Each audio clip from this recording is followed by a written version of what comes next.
ইউনূস তারেক বৈঠকের মাধ্যমে রাজনীতিতে সুবাতাস বইবে রিজভী। ছুটির পর প্রথম কর্মদিবসেই নিবন্ধন ফিরে পাচ্ছে জামায়াত। বান্দরবানে করোনায় আক্রান্ত এক নারী। বিএনপি সিনিয়র যুগ্ম মহাসচিব রুহুল কবির রিজভী বলেছেন, গোটা জাতি আজ লন্ডনের দিকে তাকিয়ে আছে। প্রধান উপদেষ্টা ডক্টর মোহাম্মদ ইউনূস ও বিএনপির ভারপ্রাপ্ত চেয়ারম্যান তারেক রহমানের মধ্যে যে বৈঠক হবে সেটি হবে ঐতিহাসিক বৈঠক। এ বৈঠকের মাধ্যমে দেশের রাজনীতিতে সুবাতাস বইবে বলে আশা করি। তিনি বলেন এরই মধ্যে ডিসেম্বরে নির্বাচনের যৌক্তিকতা তুলে ধরেছে বিএনপি। যৌক্তিক সময়ে নির্বাচন হবে বলে জাতি প্রত্যাশা করে।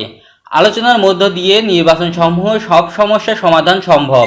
বুধবার 11 জুন নয়াপল্টনে বিএনপির কেন্দ্রীয় কার্যালয়ে সাংবাদিকদের সঙ্গে মতবিনিময়ের সময় তিনি এ মন্তব্য করেন।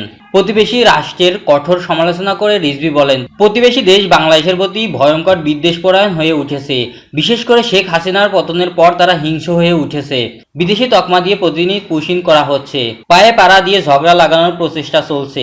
সীমান্ত এলাকায় পুশিনের হিড়িক পুলে গেছে। বাংলাদেশে কি বজ্র ফেলার স্থান? প্রশ্ন রাখেন তিনি। দেশের লোককে বিদেশি বানিয়ে ভারত বাংলাদেশে পুশিন করতে চাইলে প্রতিবাদের পাশাপাশি প্রতিরোধ করবে বাংলাদেশ। ভারতকে মনে রাখতে হবে, অত্যাচার নিপীড়ন করে শেখ হাসিনাও টিকে থাকতে পারে নাই, বলেন রিজভী। সাম্প্রতিক করোনার প্রকোপ বৃদ্ধি প্রসঙ্গে উদ্বেগ প্রকাশ করে তিনি বলেন, ভারতে এরই মধ্যে 7,000 মানুষ করোনায় আক্রান্ত হয়েছে।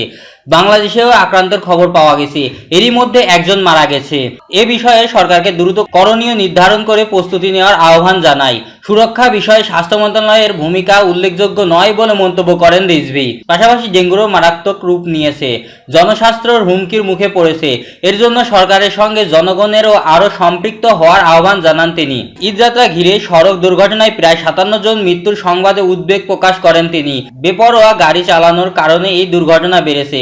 এছাড়াও ঈদে সমাজবিরোধীদের দৌরাত্ম্য বেড়েছে। ফ্যাসিবাদ মুক্ত নির্ভয়ে ঈদ উদযাপন আনন্দ ছিল।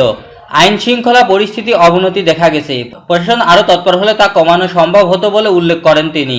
দীর্ঘ এক যুগ আইনি লড়াই, সাংগঠনিক পরিবর্তন এবং রাজনৈতিক বিতর্কের মধ্য দিয়ে অবশেষে দলীয় প্রতীক দাঁড়িপাল্লা সহ ইসির নিবন্ধন ফিরে পাচ্ছে বাংলাদেশ জামায়াতে ইসলাম। 2013 সালের নিবন্ধন বাতিল, 2016 সালে সুপ্রিম কোর্টের এক প্রশাসনিক সিদ্ধান্ত দাঁড়িপাল্লা প্রতীক হারানোর পর থেকে দলটি একাধারে সাংবিধানিক লড়াই চালিয়ে গেছে। সর্বোচ্চ আদালতের রায় এবং রাজনৈতিক সমীকরণে হঠাৎ গতি আসায় দলটি আবারও রাজনৈতিক দল হিসেবে স্বীকৃতি পাওয়ার পথে। এর ফলে আসন্ন ত্রয়োদশ সংসদ নির্বাচনে দাঁড়িপাল্লা প্রতীক ব্যবহার করে নির্বাচনে অংশগ্রহণ করতে পারবে দলটি। ইসি সূত্রে জানা যায়, ঈদুল আজহার চলমান ছুটি শেষ হওয়ার পর প্রথম কার্যদিবসেই 15 জুন নিবন্ধন গেজেট প্রকাশ করা হবে। ইসির কর্মকর্তারা জানান, গত বুধবার 4 জুন জামায়াতের ইসলামী নিবন্ধন ও প্রতীক প্রদানের বিষয়টি সিদ্ধান্ত নেয় কমিশন।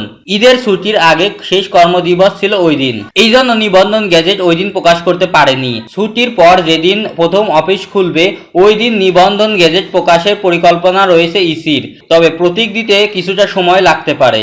বান্দরবানে লামা উপজেলায় সাদিয়া আক্তার নামের এক নারী করোনা ভাইরাসে আক্রান্ত হয়েছেন। মঙ্গলবার 10 জুন কক্সবাজার হাসপাতালে নমুনা পরীক্ষার সময় তার করোনা পজিটিভ আসে।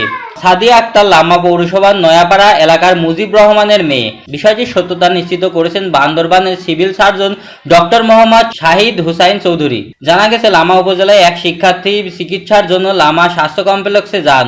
কর্তব্যরত চিকিৎসক তাকে প্রাথমিক চিকিৎসা দিয়ে কক্সবাজার হাসপাতালে পাঠান। সেখানে পরীক্ষা করার পর তার করোনা শনাক্ত করা হয়। খবর পেয়ে সংশ্লিষ্ট কর্তৃপক্ষ দ্রুত তাকে আইসোলেশন রাখে, যাতে স্থানীয়দের মধ্যে আতঙ্ক ছড়িয়ে না পড়ে। বান্দরবানের civil surgeon doctor Mohammad Shahin Hussain Chowdhury বলেন, আক্রান্ত রোগীকে আইসোলেশনে রাখা হয়েছে এবং তাকে প্রাথমিকভাবে বাড়িতেই চিকিৎসা দেওয়া হচ্ছে।